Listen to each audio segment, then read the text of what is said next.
एक बार फिर से आपका स्वागत है हमारे YouTube चैनल इकरा एजुकेशन क्लासेस में।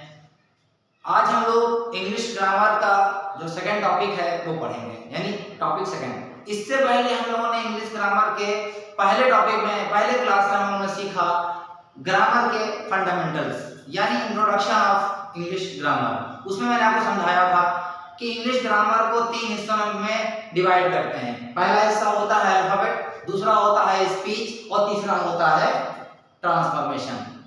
तो वो तो हो गया हमारा इंट्रोडक्शन ऑफ इंग्लिश ग्रामर। लेकिन आज हम सीखेंगे उसके पार्ट्स के बारे में। तो सबसे पहले हम लोग जो पढ़ेंगे अल्फाबेट पढ़ेंगे, यानी ग्रामर का जो पहला पार्ट है जिसको हम लोग अल्फाबेट कहते हैं। तो आज हम लोग सीखेंगे alphabet.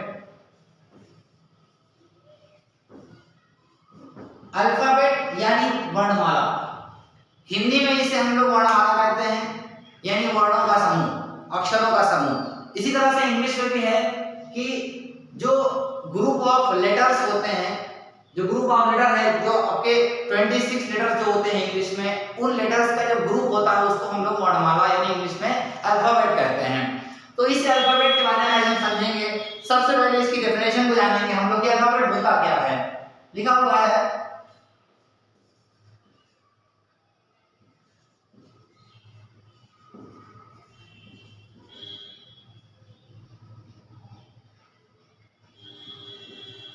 the arrangement of letters in a proper order is known as alphabet। यानी जो लेटर्स होते हैं, जो अक्षर होते हैं, उन अक्षरों का, उन लेटर्स का एक प्रॉपर अरेंजमेंट। प्रॉपर अरेंजमेंट मतलब होता है कौन सा अक्षर, कौन सा लेटर कहां पे होना चाहिए, उसी वैरायटी को अरेंज करना, यानी लेटर्स को एक प्रॉपर ऑर्डर में अरेंज करना, और इस सिस्टम को कहा जाता है अल्फाबेट। अब हम आते हैं इसके क्लासिफिकेशन पर, इसके और डीप इंट्रोडक्शन पे जाएंगे। तो हम यहाँ पे जो अल्फाबेट होता है, ये अल्फाबेट बेसिकली डिवाइड होता है 2 पार्ट्स में। एक होता है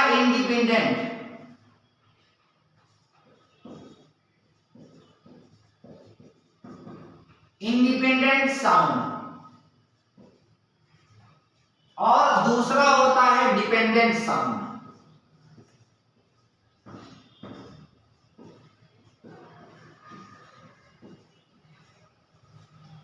इंडिपेंडेंट साउंड्स और डिपेंडेंट साउंड्स।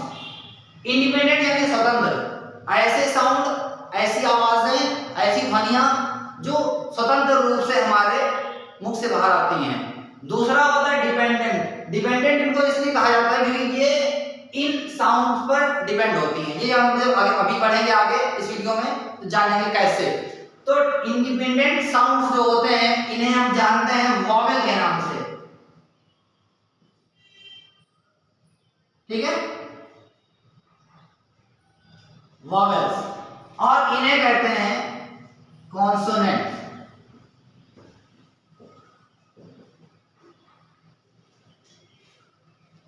ठीक है, तो हमने देखा कि जो इंडिपेंडेंट साउंड होते हैं उनको हम लोग वॉवेल्स कहते हैं, और जो डिपेंडेंट साउंड होते हैं वो हम उसको कॉन्सोनेंट्स के नाम से जानते हैं।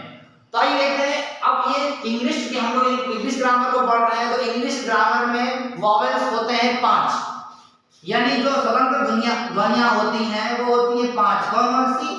ए होता है, ई होता है, आई, ओ, यू, ये 5 होते हैं वॉवेल्स, जिनको हम लोग कहते हैं इंडिपेंडेंट साउंड्स। यानी ये हमारे मुंह से, हमारे हलक से इंडिपेंडेंट तौर पे, यानी स्वतंत्र ध्वनियों के रूप में हमारे मुंह से निकलते हैं। ए, ई, आई, ओ, यू, इसलिए इनको कहा जाता है इंडिपेंडेंट, यानी स्वतंत्र ध्वनियां, और इनको हम लोग इंग्लिश ग्रामर में वॉवेल्स के नाम से जानते हैं। दूसरे होते हैं कॉन्सोनेंट्स। अब चूंकि 26 लेटर्स होते हैं इंग्लिश में, इंग्लिश अल्फाबेट में 26 लेटर्स होते हैं और उनमें 5 आपके हो गए वॉवेल्स। अब कौन कौन से बचे? तो जो 21 बचे, कौन कौन से बचे? B, C, D, F, G, H,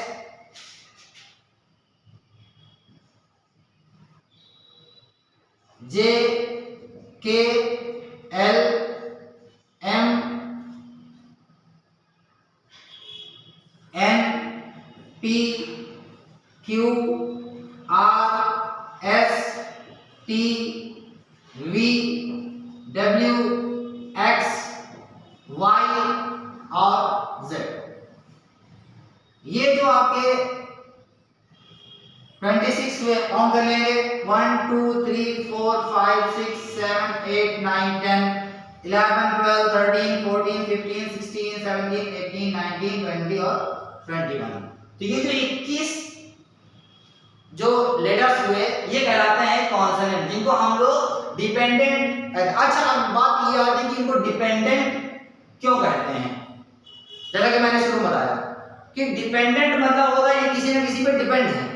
तो अब ये किस पर डिपेंड है? तो चूंकि हम लोग अल्फाबेट पढ़ रहे हैं तो अल्फाबेट में हम ये जानते हैं कि जो डिपेंडेंट होते हैं ये वॉवेल पे डिपेंड होते हैं, यानी बिना वॉवेल के कॉन्सोनेंट को बोलना संभव नहीं है, पॉसिबल नहीं है।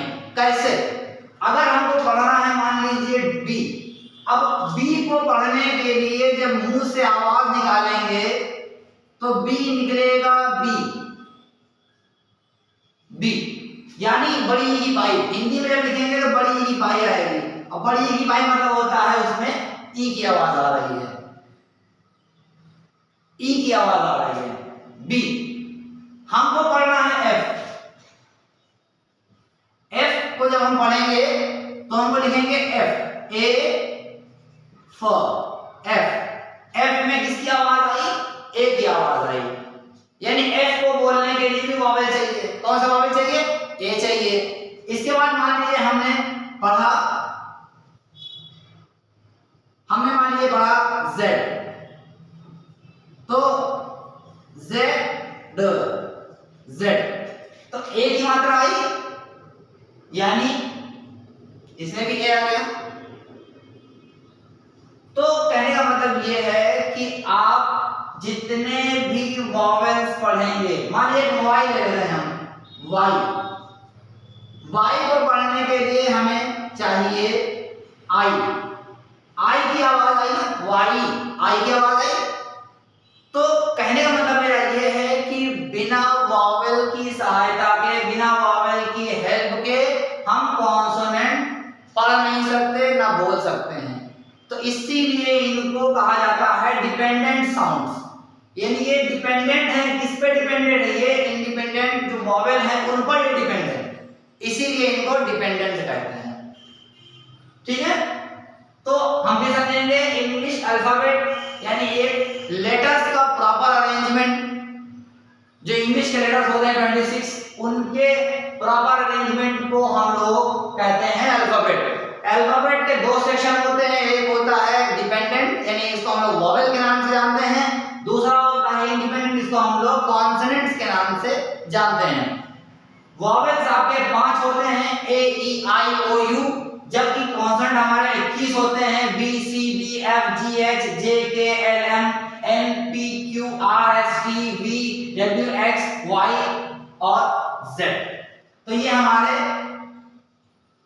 21 कॉन्सोनेंट होते हैं। और इनको डिपेंडेंट क्यों कहते हैं? क्योंकि ये वॉवेल पे डिपेंड होते हैं। इनको बोलने के लिए हमें वॉवेल की हेल्प चाहिए होती है। जैसे बी को बोलने में ई की आवाज आएगी, एफ को बोलने में ए की आवाज आएगी, जेड को बोलने में ए की आवाज आएगी, वाई को बोलने में आई की आवाज आएगी। जिस तरह से हम क्यू बोलेंगे, क्यू बोलने में यू की आवाज आएगी, आर बोलने में आ की आवाज आएगी यानी ए की आवाज आएगी, एच बोलने में ए की आवाज आएगी, जे बोलने में ए की आवाज आएगी, एल बोलने में ए की आवाज आएगी, पी बोलने में ई की आवाज आएगी, वी बोलने में, डब्ल्यू बोलने में यू की आवाज आएगी। यानी कोई भी कॉन्सोनेंट ऐसा नहीं है जो बिना वॉवेल के बोला जा सके।